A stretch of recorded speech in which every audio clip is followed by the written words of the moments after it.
नमस्कार। आज की कहानी एक बहुत ही सुंदर कहानी है। सास बहू की कहानी। माँ बेटा और बहू तीनों डाइनिंग टेबल पर बैठकर खाना खा रहे थे।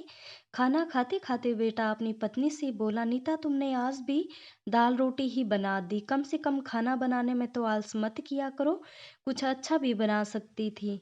नीता बोलती है, बनाने वाली तो मैं आज सूजी का हलवा थी, लेकिन सूजी आई नहीं। मैंने कल ऑर्डर करी थी। कोई बात नहीं, कल बना दूंगी। किचन में कुकर की सीटी सुनाई देती है और खाना खाते खाते नीता किचन में चली जाती है।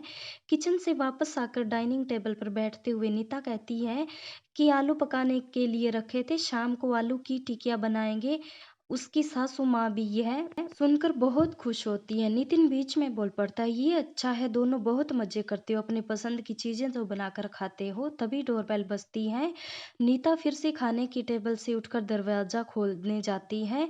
दरवाजे पर डिलीवरी बॉय सूजी लेकर आया होता है। पार्सल लेकर अनीता फिर से डाइनिंग टेबल पर खाना खाने बैठती है। तभी माँ बेटे से कहती है कि तू दरवाजा खोल देता, बेचारी को खाना खाते समय भी सुकून नहीं है। बेटा कहता है, सॉरी माँ, मैं नहीं उठ सकता, मुझे ऑफिस जाने के लिए देर हो रही है।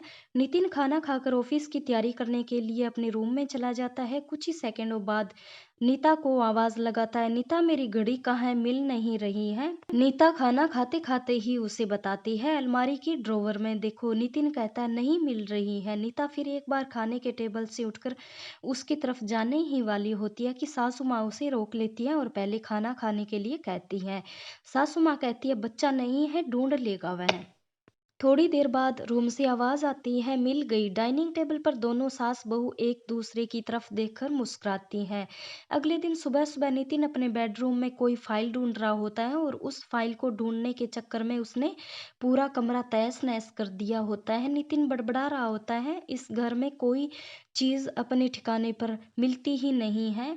इन औरतों को भी कोई काम नहीं है, इसलिए हर चीज इधर उधर करते रहते हैं। नीता अपने कमरे में आकर कमरे का पूरा हाल देखती है तो नितिन से पूछती है, क्या कर रहे हो। नितिन कहता है, वह फाइल कहाँ है जो मैंने तुम्हें परसों दी थी। नीता तुरंत वाप फाइल निकालकर नितिन के हाथों में थमा देती है और उससे कहती है कि एक बार मुझसे पूछ लिया होता, पूरा कमरा फैला के रख दिया।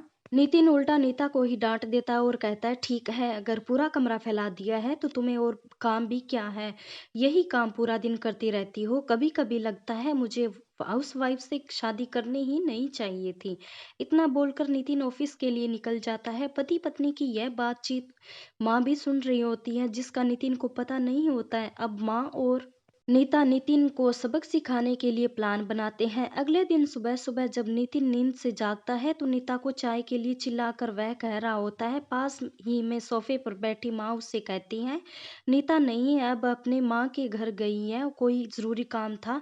नितिन फोन निकालकर नीता को कॉल करने लगता है, तब माँ उसे रोकती हुई कहती है, फोन मत कर, माँ के घर ही तो गई, आ जाएगी 2-3 दिन में। नितिन फोन रख देता है और माँ से कह रहा होता है कि माँ चाय। तभी माँ बोल पड़ती है, हाँ हाँ, 2 कप बनाना, मैं भी पीऊंगी। नितिन किचन की तरफ जाने लगता है चाय बनाने के लिए, तब फिर से खड़े होते हुए माँ कहती है, अरे बेटा रुको। नितिन को लगता है कि माँ उसे रोककर चाय बनाने चली जाएगी, लेकिन माँ कहती है, मेरी चाय में थोड़ी चीनी कम डालना। नितिन चाय बनाकर लाता है और माँ बेटा दोनों चाय पी रहे होते हैं। तब माँ बोलती है, अच्छी बनाई है, लेकिन नीता जो चाय बनाती है उसमें तुलसी की कुछ पत्तियां डाल देती है, उसका स्वाद ही अलग आता है। बेटा कोई नहीं, अगली बार जब तू चाय बनाएगा तो ध्यान रखना। नितिन माँ की तरफ देखता ही रह जाता है। थोड़ी देर बाद नितिन माँ से कहता है, माँ आज खाने में मटर पनीर। माँ फिर से नितिन की बात काटते हुए माँ कहती है, अरे वाह, आज मेरा बेटा मुझे मटर पनीर बनाकर खिलाएगा, अच्छा है, काफी दिनों से मटर पनीर खाने की इच्छा हो रही थी। नितिन कहता है, अरे माँ, मैं तुम्हें मटर पनीर बनाने के लिए कह रहा था। माँ कहती है, इस उम्र में पाचन अच्छा नहीं रहता बेटा, मुझे गैस हो जाती है और तुम मुझे बाहर का खाना खिलाना चाहते हो, तू तो अपनी माँ से प्यार ही नहीं करता। नितिन ना चाहते हुए भी घर का खाना बनाने के लिए किचन में चला जाता है।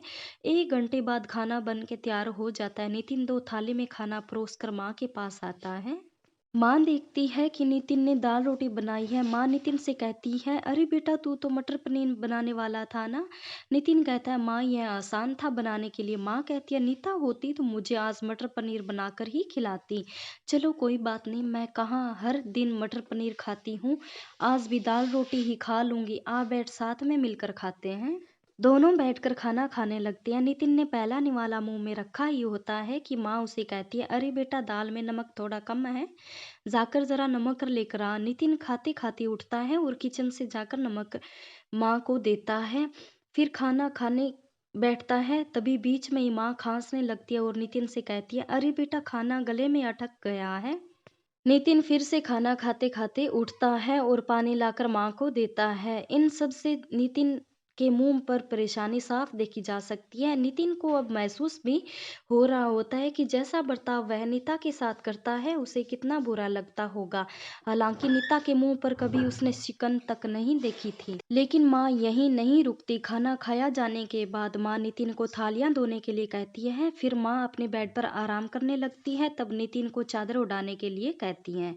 उसके बाद जब नितिन रूम में जा रहा होता है तब उसे रोकर एसी कम करने के लिए कहती है। इन सब कामों से नितिन परेशान हो जाता है लेकिन कुछ बोल नहीं पाता।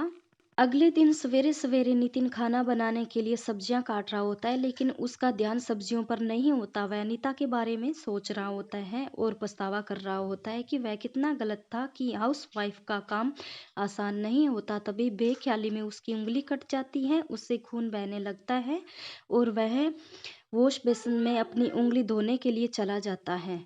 तभी नीता उसके पास आकर उसके हाथों में पट्टी बांधने लगती है। नीता कभी अपनी माँ के घर गई ही नहीं थी। यह तो सास बहू का प्लान का हिस्सा था जिससे वह नितिन से छुपकर उसी घर में रह रही होती है। नितिन नीता को देखकर काफी खुश होता है और नीता से कहता है, घर का काम हम दोनों मिलकर करेंगे। नीता पूछती है कि ऐसा क्यों? तो नितिन कहता है, मैं घर का काम भी सीख जाऊंगा और अगर घर हम दोनों का है तो घर का काम भी हम दोनों का ही होना चाहिए।